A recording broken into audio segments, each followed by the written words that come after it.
पिछला बार जो है हम लोग जो पढ़े थे वो टेंस का प्रेजेंट टेंस के चारों भेद को पढ़ चुके हैं और आज जो पढ़ने जा रहे हैं वो पास्ट के भेद है।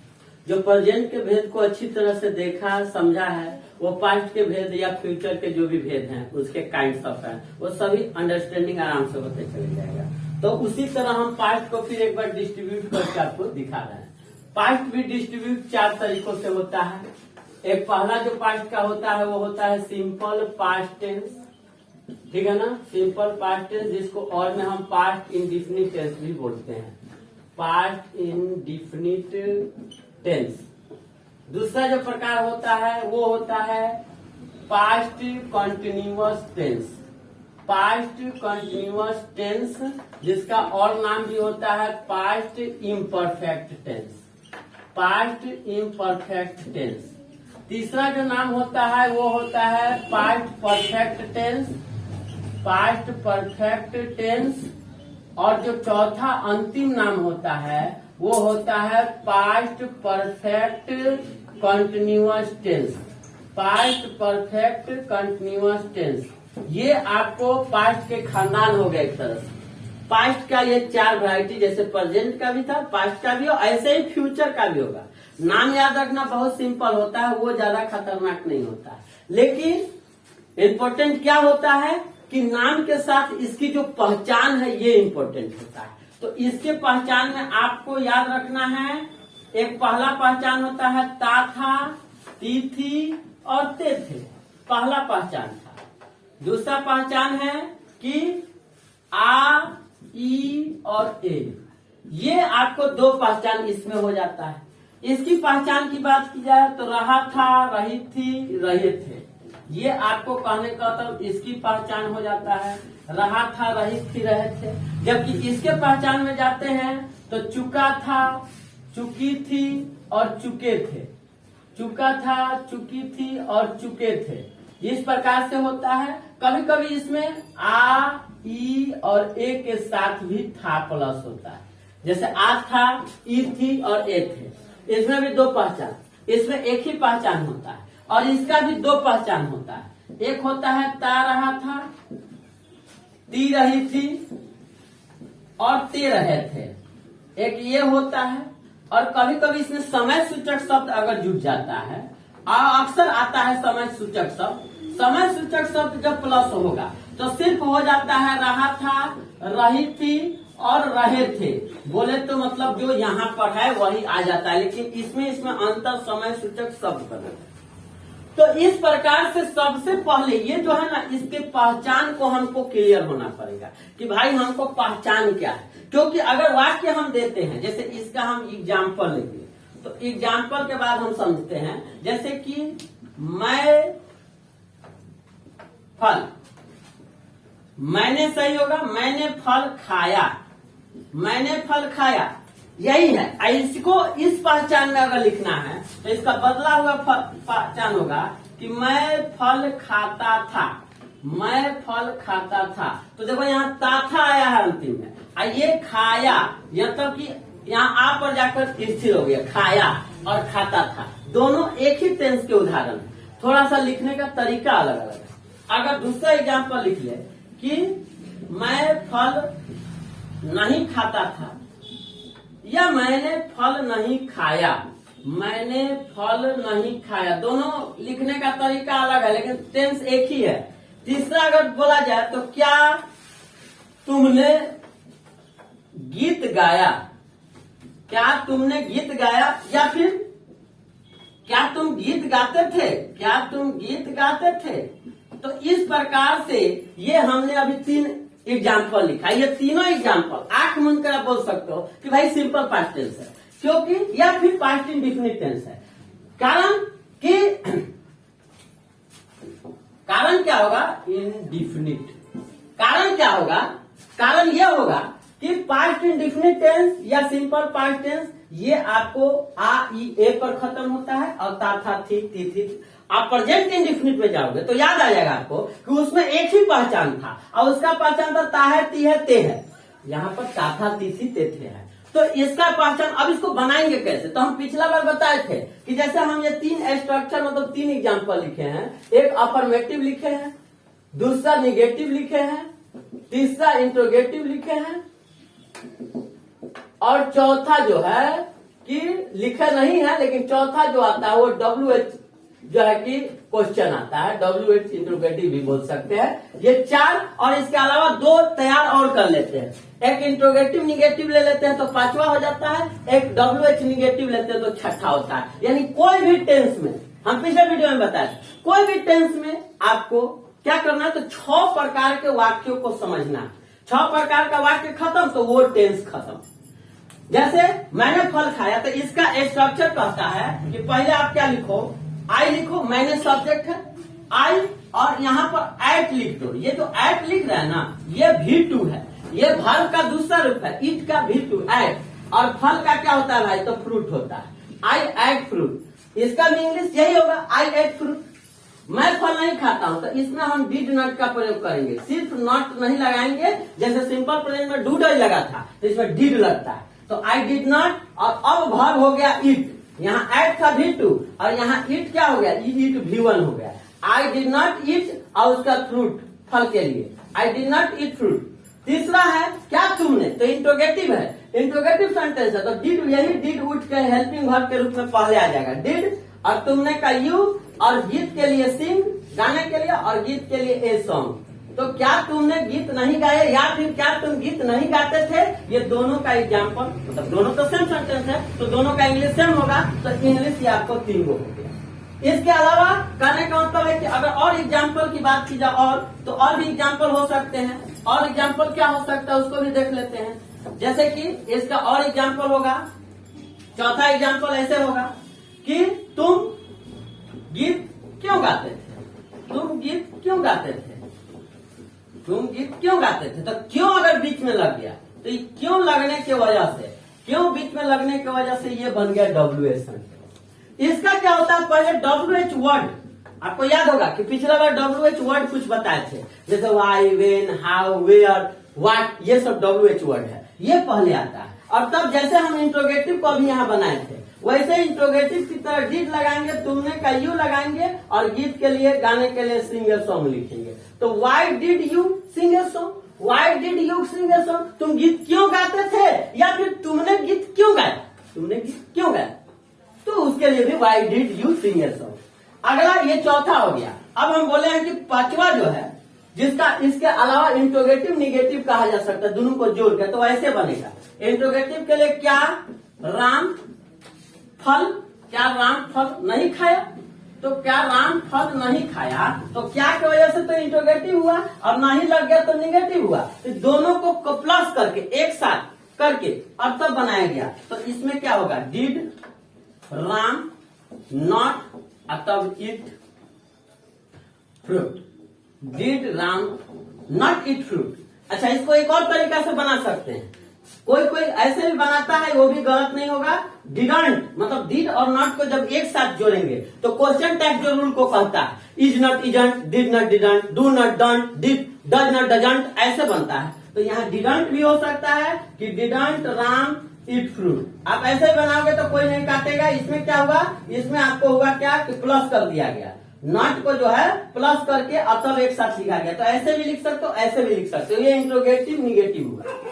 अब WH निगेटिव क्या होगा, जैसे कि तुम गीत क्यों नहीं गाते हो, अगर यहाँ पर हम नहीं लगा देते हैं भाई, यहाँ पर अगर हम नहीं लगाते हैं तो क्या होगा, वाई डिड यू नॉट, यहाँ नॉट आ जाएगा सब्जेक्ट के बाद, जैसे यहाँ सब्जेक्ट के बाद नॉट राम के बाद आया है, तो why did you not sing a song. या फिर वाई डिडंट, यहाँ भी डिडंट कर सकते हो, नॉट को यहाँ भी जोड़ सकते हो, तो Y didn't you sing a song. तो ये सब जो है आपको अभी हम जो समझाए हैं, ये आपको सिंपल पास्ट टेंस का, पास्ट इंडेफिनिट टेंस का 6 प्रकार का वाक्य अलग अलग हो गया। अब देखो, कोई भी वाक्य तभी बनता है, तो हमने बताया कि सबसे पहले खानदान की जो उत्पत्ति होती है, उस उत्पत्ति में सबसे पहले आपको टेंस के ये चारों वैरायटी और उसके बाद पहचान, पहचान के बाद कितने प्रकार के स्ट्रक्चर हुए, तो टोटल 6 स्ट्रक्चर चाहिए। तो 6 स्ट्रक्चर, यानी स्ट्रक्चर का हिंदी होता है बनावट के नियम। स्ट्रक्चर मतलब बनावट, बनावट, बनावट कोई भी चीज बनाना, मान लो इसको संघटक भी बोल सकते हैं साइंस की भाषा में। जैसे कि खीर बनाने के संघटक क्या है, तो खीर बनाने के संघटक के लिए आपको चावल लाना होगा, खीर वाला चावल, चीनी लाना होगा, काजू किशमिश लाना, काट के रखना होगा डालने के लिए, और दूध लाना होगा। ये सब चीज एकत्रित करोगे तब गैस के फ्लेम को ऑन करोगे, उसमें डालोगे और सब चीज को बारी बारी डालोगे, खीर तैयार। तो जो हम सामान को एकत्रित किए वो सामान है स्ट्रक्चर। वो सामान को आपको एकत्रित करना है कि भाई हमको इस टेंस में या कोई भी टेंस में जो बनाने की क्रियाएं है उस टेंस को। अब खीर बनाने का जो क्रिया है वही दाल बनाने की क्रिया तो नहीं हो सकता है। दाल के लिए दाल परचेज करना होगा, नमक, हल्दी और पानी, ये सबको मिक्स करते हैं, दाल तैयार हो जाता है। तो दाल का अलग संघटक है, खीर का अलग संघटक है, सिंपल पास्ट टेंस का अलग स्ट्रक्चर है, पास्ट कंटिन्यूअस का अलग है, पास्ट परफेक्ट, इस सबका संघटक अलग अलग है। चलो पहले इसका संघटक देखते हैं। 1 नंबर सब्जेक्ट V2 और ऑब्जेक्ट असर्टिव खत्म। दूसरा subject did not plus V1 verb का पहला रूप और ऑब्जेक्ट, ये निगेटिव खत्म। डिड और सब्जेक्ट और V1 और ऑब्जेक्ट और प्लस में प्रश्नवाचक चिन्ह, इंट्रोगेटिव खत्म, ये तीसरा खत्म। चौथा WH वर्ड, जो भी आपको आ रहा है, WH word plus did plus subject plus V1 plus object और प्लस प्रश्नवाचक चिन्ह, लोग आई WH भी खत्म। और चौथा, पांचवा, छठा जो खुद बनाते हो उसका क्या होता है? उसका होता है डिड यानी interrogative plus subject plus not यानी इंट्रोगेटिव निगेटिव, और तब V1 और प्लस ऑब्जेक्ट प्लस प्रश्नवाचक चिन्ह, ये आपको इंट्रोगेटिव आई से IN से निगेटिव, इंट्रोगेटिव निगेटिव हो गया।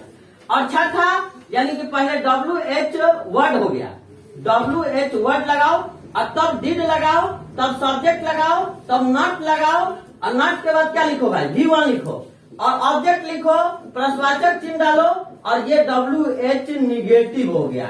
WH ये टोटल स्ट्रक्चर 6। कोई भी टेंस पढ़ाएंगे, कोई टीचर पढ़ाएगा, आपको ये 6 स्ट्रक्चर बताएगा। 6 स्ट्रक्चर पर आपको आप जानते हो तो RK सिन्हा, KP ठाकुर या रेनबो या जो भी मतलब ट्रांसलेशन का बुक है उठा के देख लेना। हर एक स्ट्रक्चर पर एक एक्सरसाइज रहता है। कोई ऐसा किताब है जिसमें सब मिक्स करके देता है, आपको ज्यादा कंफ्यूज करता है। मेरे हिसाब से RK सिन्हा बुक एकदम जो है कि आराम से टॉपिक बाय टॉपिक आपको ये स्ट्रक्चर के हिसाब से चैप्टर सेट किया हुआ है और आराम से बनते जाता है। तो ये 6 स्ट्रक्चर अलग अलग 6 प्रकार का सेंटेंस हुआ जिसका हम एग्जाम्पल बता चुके हैं। तो ध्यान से देखिए, गौर क्या करना है। ये एक में V2 लगा है, लेकिन बाकी सब में V1 verb 1। ध्यान से देखिए कि एक लौता अकेले V2 कुंडली मार के बैठा हुआ है, V2 अकेले बैठा हुआ है। तो जो अकेले है ना वो थोड़ा सा अलग है, एक्स्ट्रा बैठा हुआ है। बाकी सब में V1 है। एज वेल लाइक सिंग तो सिंग, गो तो गो, ईट तो ईट, V1। लेकिन वही सिंग का सेंग होता है V2, ईट का एट होता है V2, और गो का वेंट होता है V2। इस प्रकार का V2 यानी वर्ब का अलग है। तो ये वर्ब याद रखना है। जैसे हम सिंपल प्रेजेंट टेंस में बताए थे कि V5 जो बना हुआ ये सिर्फ असर्टिव के लिए बना था, बस V5 सिर्फ असर्टिव के लिए बना था। और उसी तरह V2 सिर्फ असर्टिव के लिए बना। V2 का यूज और कहीं है ये नहीं है। पूरे टेंस में खगोल के मार दो, V2 कहीं नहीं मिलेगा, और ना ही V5 सिंपल प्रेजेंट टेंस के अलावा कहीं मिलेगा, वो भी सिंपल प्रेजेंट टेंस के असर्टिव में। तो ये आपको एक टेंस दिए। अब आपको बता दें कि अगर एक टेंस आपका खत्म हो गया तो बाकी टेंसों को खत्म करने में कहाँ देरी है? बाकी टेंसों को खत्म करने में आपको देरी ही नहीं है। बाकी टेंसों को खत्म आराम से कर सकते हो। अब ये कितना इजी है, देखो आप एग्जाम्पल पहले समझो, कोई भी सेंटेंस का एग्जाम्पल, तभी आप जानोगे इस टेंस में कैसे होता है। मैं खा रहा था, तो इसको हम क्या बोलेंगे? इसको बोलेंगे पास्ट कंटीन्यूअस टेंस, क्योंकि रहा था। और इसी में हम लिख देंगे कि मैं 2 घंटों से खा रहा था। ऐसे बहुत सारे लोग हैं जो खाते हैं ना, तो कहने का मतलब है कि टीवी देखते रहते हैं, मोबाइल पर चला रहे हैं और खा रहे हैं। लो भाई, मोबाइल पर चैटिंग हो रहा है, खा रहे हो, साला थरिया में खाना भी हो है, चैटिंग में नहा रहा है, खासकर डिप्रेशन वाला बात कर रहे हैं तो और जल्दी नहीं, लेट से खाते रहेंगे, है ना। तो कहने का मतलब है कि मैं 2 घंटों से खा रहा हूँ, मैं खा रहा था। तो इस प्रकार के दोनों वाक्यों में देखो, एक टेंस यहाँ इंडिकेट कर रहा है पास्ट कंटिन्यूअस टेंस का, और एक टेंस इसको इंडिकेट कर रहा है पास्ट परफेक्ट कंटिन्यूअस का, क्योंकि इसमें जो लगा हुआ है ये टाइम है और समय सूचक शब्द पास्ट परफेक्ट कंटिन्यूअस टेंस में लिया जाता है, इसमें समय नहीं। लेकिन दोनों का पहचान देखो, टकरा रहा था, इसमें भी रहा था, इसमें भी रहा था, लेकिन भाई फर्क क्या है? फर्क है समय का। समय मिले तो कंटिन्यूअस के साथ परफेक्ट भी जुड़ गया, परफेक्ट कंटिन्यूअस। समय नहीं है तो सिर्फ कंटिन्यूअस, यानी सिर्फ पास्ट इंडेफिनिट इम्परफेक्ट। तो ये दोनों का बनाने का तरीका देखो, इसमें क्या लगता है? हेल्पिंग वर्ब वाज वेल लगता है। इस टेंस में helping verb I was eating. अगर यहाँ पर आई के अनुसार दूसरा कोई हेल्पिंग वर्ब जैसे कि वे लोग रहता तो दे लिखते और वेयर आता, मतलब इस टेंस में 2 हेल्पिंग वर्ब आता है, वाज और वेयर। जैसे प्रेजेंट कंटिन्यूअस टेंस में क्या था? इज आर एम था, इसमें क्या है? इज आर एम के अलावा वाज वेयर। इसका हेल्पिंग वर्ब क्या होता है? I have been eating. मैं तो खा रहा था, लेकिन मैं कब से खा रहा था? 2 घंटों से। सिंस फॉर का प्रयोग हम बता चुके हैं, तो फॉर 2 आवर्स, क्योंकि ये फिक्स समय नहीं है, 24 घंटा में कोई भी 2 घंटा खाते रहोगे, तो फॉर 2 आवर्स। मैं जो खा रहा था फॉर 2 आवर्स, 2 घंटों से खा रहा था। हाँ, मैं 2 बजे से खा रहा था, तो यहाँ पर सिंस 2 o'clock लगता है। जब बजने के लिए बात करते हैं हम 2 बजे फिक्स कर देते कि हम 2 बजे खा रहे थे, तो यहाँ पर सिंस लग जाता है फॉर का। सिंस फॉर किसमें प्रयोग? अक्सर जो है परफेक्ट कंटिन्यूअस, सबका परफेक्ट कंटिन्यूअस में सिंस फॉर को आना ही है, क्योंकि समय रहेगा तो सिंस फॉर आएगा ही। तो चलो आपको बता दें कि ये इसमें यही अंतर होता है। अब देखो, अगर हम एगो असर्टिव लिख लिए तो आपको समझाना नहीं है, आप जान जाओ कि सब पर यह वाक्य होगा। जैसे कि मैं नहीं खा रहा था, इसमें बीच में कहीं नहीं लगा दो तो निगेटिव कहलाता है। तो आई वाज नॉट ईटिंग, मैं नहीं खा रहा। अगर इसमें इंट्रोगेटिव क्या कहता है कि सबसे पहले क्या रहेगा? अगर क्या बैठा हुआ है आगे, तो लो भाई अब इंट्रोगेटिव है। अब इंट्रोगेटिव जैसे ही आता है पहले हेल्पिंग वर्ब उठ के चल जाएगा कि क्या मैं खा रहा था, क्या मैं खा रहा था, तो वाज आई ईटिंग। वाज पहले गया तब आई ईटिंग, इंट्रोगेटिव हो गया। WH में मैं क्यों खा रहा था, बीच में क्या लगेगा? क्यों, कहाँ, कब। मैं कब खा रहा था, मैं क्यों खा रहा था, मैं कहाँ खा रहा था। तू जहां खा रहा था, क्यों खा रहा था, कब खा रहा था, इस सभी वाक्य WH होगा पहले। अगर कहाँ रहेगा तो वेयर वाज आई ईटिंग, कहाँ खा रहा था। कब खा रहे थे भाई, तो वेन वाज आई ईटिंग, मैं कब खा रहा था, कहाँ खा रहा था, कब खा रहा था, क्यों खा रहा था, why was I eating, why was I eating. तो इस प्रकार का सेंटेंस क्या हो गया? एक को पकड़ लिए ना, तो निगेटिव भी आ गया, इंट्रोगेटिव भी आ गया, WH भी आ गया। उसी तरह इसमें भी है, मैं 2 घंटों से नहीं खा रहा था भाई, क्या झूठ बोल रहे हैं, और 2 घंटा थोड़ी खाने वाले हैं। 2 घंटा से हम तो 2 मिनट से खा रहे थे, हम तो 2 मिनट से खा रहे थे। I have been eating for 2 minutes, मैं 2 मिनट से खा रहा था। अच्छा, मैं 2 घंटों से नहीं खा रहा था, निगेटिव हो गया। तो आई हैव नॉट, देखो बच्चे गलती एक करते हैं, निगेटिव जब इसका बनाते हैं तो अक्सर नॉट यहां लगा देते हैं, अक्सर कि I have been not eating for 2 hours, I have been not eating. आपको लगेगा भाई सही है ना, गलत हो जाता है। ये जैसे जैसे देखो, ये दोनों एक तरह से हेल्पिंग वर्ब में है, ये भी हैव हेल्पिंग वर्ब में है, बीन भी हेल्पिंग वर्ब में है, ये दोनों के बीच में नॉट रहता है। यहाँ नॉट लगेगा तो यहाँ पर मैं 2 घंटों से नहीं खा रहा था, निगेटिव हो गया। मैं 2 घंटों से नहीं खा था, I have not been eating for 2 hours, not been eating for 2 hours. क्या मैं 2 घंटों से खा रहा था, तो यही हैव पहले लग जाता है। यही हैव उठ के क्या वाले में क्या होगा? क्या मैं 2 घंटों से खा रहा था, क्या मैं 2 घंटों से खा रहा था, तो have I been eating for 2 hours, प्रश्नवाचक चिन्ह आ जाएगा। Have I been eating for 2 hours, क्या वाला हो गया। अगर क्या के साथ नहीं लगा देते हो तो क्या हो गया? इंट्रोगेटिव भी हो गया, निगेटिव भी, दोनों प्लस हो गया। तो यहाँ पर क्या लगेगा फिर? क्या मैं 2 घंटों से नहीं, क्या भी लग गया, नहीं भी लग गया, तो नॉट कहाँ आएगा? यहाँ भी कंफ्यूजन है, तो नॉट यहाँ लगा देना है कि have I not been eating for 2 hours, क्या मैं 2 घंटों से नहीं खा रहा था, क्या भी कह रहा हूँ, नहीं भी बता रहा हूँ, इंट्रोगेटिव निगेटिव दोनों हुआ। तो जो सेंटेंसों को समझेगा वो 6 प्रकार के सेंटेंस हर टेंस में समझ। अब थोड़ा सा हिंट करेंगे हम, जो सबसे प्रचलित है वो लास्ट वाला टेंस, मतलब बता दिए हम आपको समय, एगो बीच वाला बच गया है, इसको देख लेते हैं और इसका दिए पास्ट टेंस भी खत्म हो जाएगा। चलो, ये बहुत प्रचलित है, अक्सर एग्जाम में पास्ट परफेक्ट टेंस का जो है कि जिक्र होता है। देखो कैसे होता है कि प्रचलित सेंटेंस है कि पुलिस के आने के पहले चोर भाग चुका था।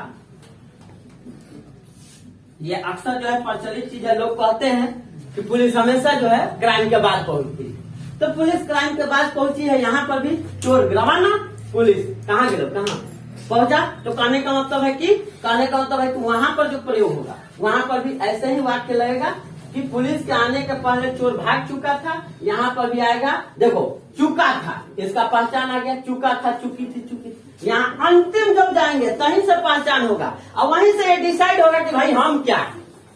हम जगह के हिसाब से जाने जाते हैं। पिछला वीडियो में बोले थे और आज भी बोल रहे हैं, आप अपनी पहचान बनाना तो एक पहचान चुन लो। एक कुछ पहचान होता है हर इंसान का, हर जगह का, हर चीज का। इस तरह पढ़ाई का भी टेंस में एक पहचान चुका। तो पहला हम जानते हो क्या बनाएंगे, चोर भाग चुका था। चोर को भगा देंगे पहले, चोर भाग चुका था। द थिफ और इसमें हेल्पिंग वर्ब एक ही लगता है, हैड। याद करो, हैड। चुका था तो हैड, और चुका है रहेगा प्रेजेंट परफेक्ट में तो उसमें हैड लगता है। तो आज the thief had fled away, लो भाई चोर भाग चुका।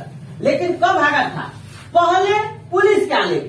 तो पहले का स्पेलिंग यहाँ लिखेंगे बिफोर और तब द लिखेंगे पुलिस के आगे भी द लगाएंगे तो पुलिस। और यहाँ पर जो वर्ब लिखेंगे, यहाँ का वर्ब जो था फ्लेड V3 था और ये जो केम है ये V2 था। यानी कि एक सेंटेंस में अक्सर जो है दो वर्ब का जो यूज होता है अक्सर इसी टेंस में होता है। दो वर्ब, एगो पुलिस का आना, चोर का भागना। आना भी वर्ब, भागना भी वर्ब। तो ये वर्ब पहला लगेगा, तीसरा, और जो इसका वर्ब लगेगा वो दूसरा लगेगा।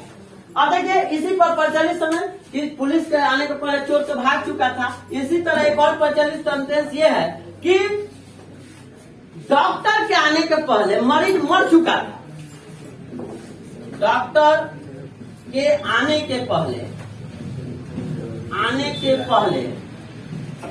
मरीज मर चुका था। डॉक्टर के आने के पहले मरीज मर चुका था, ये याद रखना। तो आपको बता दे कि मरीज जो है यहाँ पर मर रहा है, मरीज को पहले मारेंगे हम लोग। यहाँ हो जाएगा द पेशेंट हैड डाइड। लो देखो हैड लगा, डाइड V3 है, डाइड ऐसे होता है। The patient had died. और देखो पहले का फिर लिखेंगे बिफोर, और बिफोर के बाद अब किसको बुलाना है भाई, द डॉक्टर। यहाँ लिखेंगे द डॉक्टर केम। ऐसे अगर आता कि डॉक्टर के आने के बाद अगर मरीज मरता है, ऐसा बाद भी हो सकता है। ये पहले और बाद अक्सर इसमें मिलेगा। तो अगर बाद मिलेगा तो बाद के लिए जानते हो क्या लिखेंगे, यहाँ पर जहां बिफोर लिखे वहां आफ्टर लिखेंगे। After the patient had died after the doctor came. Doctor जब आया तब पेशेंट मरा, डॉक्टर के आने के बाद पेशेंट मरा, ठीक है ना। तो आफ्टर लिखेंगे, ये बाद अब पहले इस टेंस में लगा रहता है। अब देखो इसी का निगेटिव बनाना है। तो डॉक्टर के आने के पहले या अब डॉक्टर के आने के बाद मरीज नहीं मर चुका तो निगेटिव हो गया। द पेशेंट हैड नॉट लगा देंगे, the patient had not died, negative हो गया। नॉट लगा दिए हेल्पिंग वर्ब के बाद, हैड नॉट डाइड, और तब आफ्टर द डॉक्टर केम। कुछ परिवर्तन हुआ, खाली नॉट लग गया। अगर इसमें क्या लगा देंगे कि क्या डॉक्टर के आने के बाद मरीज मर चुका था, क्या पहले लगा दिया तो इंट्रोगेटिव कहता है हम हो गए भाई, क्या आएगा ना तब तो हम हैं। तो क्या लग गया, तो यही हैड को उठा के हैड द पेशेंट और उसका डाइड और तब आफ्टर द डॉक्टर केम। इस प्रकार से कहने का मतलब है कि सेंटेंस सब यूज होते रहता है, ठीक है ना। आगे देखो, इसके बाद हम देखते हैं कि WH इसमें भी हो सकता है कि डॉक्टर के आने के बाद मरीज क्यों मर चुका था। डॉक्टर के आने के बाद मरीज क्यों मर चुका था, यहाँ बीच में क्यों आ रहा है, या डॉक्टर के आने के बाद मरीज जो है कब मर चुका था। तो कब क्यों लग गया तो WH कहता है अब हम हो गए भाई। तो पहले लगाएंगे वेन, कब अगर है तो, क्यों है तो लगाएंगे वाई, और वाई के बाद यही हैड रहेगा, why had the patient died. Doctor के आने के पहले मरीज क्यों मर चुका था, why had the patient died, मतलब मरीज क्यों मर चुका था, why had the patient died, और डाइड के बाद आफ्टर द डॉक्टर क्या, मतलब कि डॉक्टर के आने के बाद मरीज क्यों मर चुका था, डॉक्टर के आने के पहले मरीज क्यों मर चुका था, तो बस why had the patient died और बिफोर हो जाएगा, पहले लगा द डॉक्टर क्या। इस प्रकार से कहने का मतलब इंट्रोगेटिव WH सब एक सेंटेंस अगर हम असर्टिव पकड़ते हैं तो अफर्मेटिव यानी असर्टिव अफर्मेटिव दोनों एक ही हैं। ये दोनों प्रकार के मतलब एगो सेंटेंस असर्टिव पकड़ते हैं, बाकी सब बनते चला जाता है। अब देखिए इसमें सिंपल सेंटेंस भी होता है, जो नहीं कि डॉक्टर मरीज वाला खाली सब 2 वाक्यों में मिलेगा, सिंपल भी मिलेगा कि मैंने ताजमहल देखा था, मैंने ताजमहल देखा था। देखो मैंने ताजमहल देखा था तो इसमें आ रहा है में था रहा है, यानी आ ई ए के साथ भी था रहता है। अभी हम इस पहचान में लिखे हैं तो आ, यहाँ देखो देखा में क्या आ रहा है, आ था भी कौन सा टेंस होगा भाई, present perfect, sorry past perfect tense ही होगा। तो इसमें क्या होगा, आई हैड और सीन हो जाएगा, सीन भी थ्री, सी का भी थ्री सीन, और द ताजमहल, मैंने ताजमहल देखा था। मैं घर जा चुका हूँ, सॉरी मैं घर जा चुका था, सिंपल मैं घर जा चुका था। तो मैं का आई हैड और गॉन टू हाउस, गॉन गो का भी थ्री, गॉन टू हाउस। तो ये सिंपल सब सेंटेंस है। अब एक सेंटेंस पकड़ लिए तो उसी तरह निगेटिव इंट्रोगेटिव सब बनते जाता है। तो इस वीडियो को मतलब कि इसको जितने बार देखोगे, इससे पहले वीडियो और अब अगला वीडियो फ्यूचर टेंस का लेकर आएंगे और टेंस आपका डीएल हो जाएगा। तो इसको बार बार देखो, प्रिपेयर करो अच्छी तरह से, और अगर लगे तो इसको शेयर लाइक वगैरह सब करो। धन्यवाद।